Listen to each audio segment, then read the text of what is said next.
diartikan sebagai berkah, berkembang, suci, dan bermanfaat. Kata zakat sendiri memiliki makna tumbuh dan berkembang, sedangkan jika digunakan untuk seseorang, zakat berarti orang tersebut adalah orang yang terpilih. Zakat secara bahasa berarti tumbuh dan berkembang.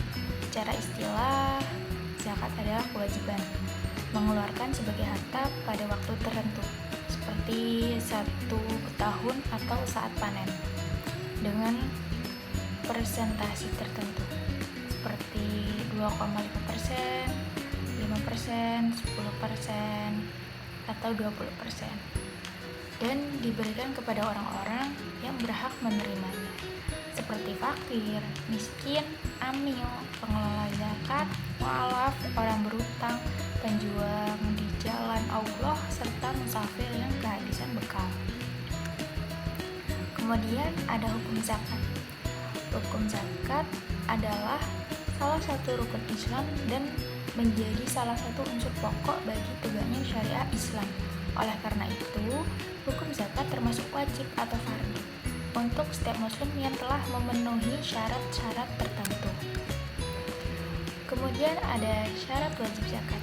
Syarat wajib zakat itu dibagi menjadi 2. Yang pertama, orang yang membayar zakat atau muzakil, yaitu orang yang memenuhi syarat untuk mengeluarkan zakat. Kemudian yang kedua, harta yang dizakati, yaitu jenis harta yang memenuhi syarat untuk dikeluarkan zakatnya. Kemudian syarat harta yang wajib dizakati ada 6. Yang pertama,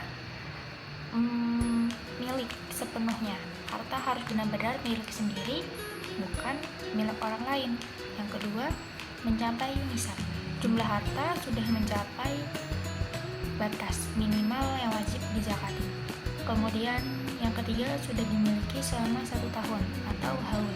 Untuk sebagian jenis harta, zakat baru wajib dikeluarkan setelah dimiliki selama 1 tahun. Kemudian yang keempat ada harta yang halal. Sumber harta harus diperoleh dengan cara yang baik dan halal. Kemudian yang 5 ada lebih dari kebutuhan pokok. Harta yang zakati adalah harta yang tidak dipakai untuk kebutuhan utama kayak sehari-harinya. Kemudian yang keenam, berkembang. Harta tersebut berpotensi bertambah atau menghasilkan keuntungan. Kemudian ada manfaat zakat. Manfaat zakat ada 3. Yang pertama, membersihkan jiwa dari sifat pelit dan cinta berlebih terhadap harta. Yang kedua, ada menjadikan harta lebih bersih karena tidak ada hak orang lain yang tersisa di dalamnya. Yang ketiga, ada membantu harta berkembang dan membawa keberkahan. Kemudian ada macam-macam zakat. Macam-macam zakat dibagi menjadi 2 jenis. Yang pertama, zakat fitrah, kemudian yang kedua, zakat harta. Zakat fitrah, zakat yang wajib dikeluarkan setiap muslim sebelum hari raya Idul Fitri. Kemudian zakat harta itu zakat yang dikeluarkan dari harta benda yang telah memenuhi syarat-syarat tertentu.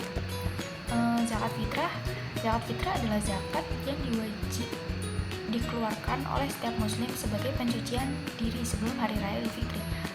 Dari Ibnu Umar radhiyallahu anhu, beliau pernah berkata, Rasulullah SAW mewajibkan zakat fitrah sebanyak 1 sa atau sekitar 2-3 kilo kurma atau gandum kepada setiap muslim, baik hamba sahaya maupun orang merdeka, laki-laki maupun perempuan, anak kecil maupun orang dewasa. Beliau juga memerintahkan agar zakat ini dikeluarkan sebelum orang-orang pergi melaksanakan sholat Id. Hadis Bukhari. Jumlah yang harus dikeluarkan 2,176 kilo makanan pokok seperti beras, gandum, atau kurma. Waktu pembayarannya ada 2. Yang pertama, zakat fitrah wajib dibayar saat matahari terbenam di akhir bulan Ramadan. Kemudian yang kedua, boleh dibayar lebih awal sebelum waktunya tiba. Kemudian zakat ma'al. Zakat ma'al adalah zakat yang dikenakan pada harta yang dimiliki seseorang atau lembaga sesuai dengan syarat dan ketentuan yang berlaku. Jenis-jenis zakat ma'al ada 7. Yang pertama, emas dan perak. termasuk uang tunai atau setara. Yang kedua ada hasil pertanian. Hasil pertanian itu seperti padi, gandum, dan buah-buahan. Yang ketiga ada peternakan. Peternakan itu ya ada sapi, kambing, domba, dan unta. Kemudian ada hasil pertambangan seperti barang tambang seperti emas dan perak. Kemudian yang kelima ada perniagaan. Perniagaan itu seperti harta yang diperoleh dari usaha dagang. Kemudian yang keenam ada rikaz atau harta temuan atau peninggalan. Kemudian yang ketujuh ada penghasilan atau proses, yaitu pendapatan dari pekerjaan tertentu. Tujuan zakat. Zakat adalah untuk ibadah dalam bidang harta. Zakat yang bermakna barokah, tumbuh dan berkembang baik, memiliki arti penting dalam kehidupan manusia baik sebagai individu maupun masyarakat. Kesimpulannya, zakat adalah kewajiban bagi setiap muslim yang mampu untuk berbagi dengan seorang yang membutuhkan. Selain membersihkan harta, zakat juga membantu mengurangi kesenjangan sosial dan meningkatkan kesejahteraan masyarakat. Dengan membayar zakat, kita menunjukkan ketaatan kepada Allah dan kepedulian terhadap sesama sehingga menciptakan kehidupan yang lebih adil dan harmonis. Baik, terima kasih. Jika ada kesalahan saya mohon maaf dan kepada Allah saya mohon ampun. Assalamualaikum warahmatullahi wabarakatuh. Terima kasih.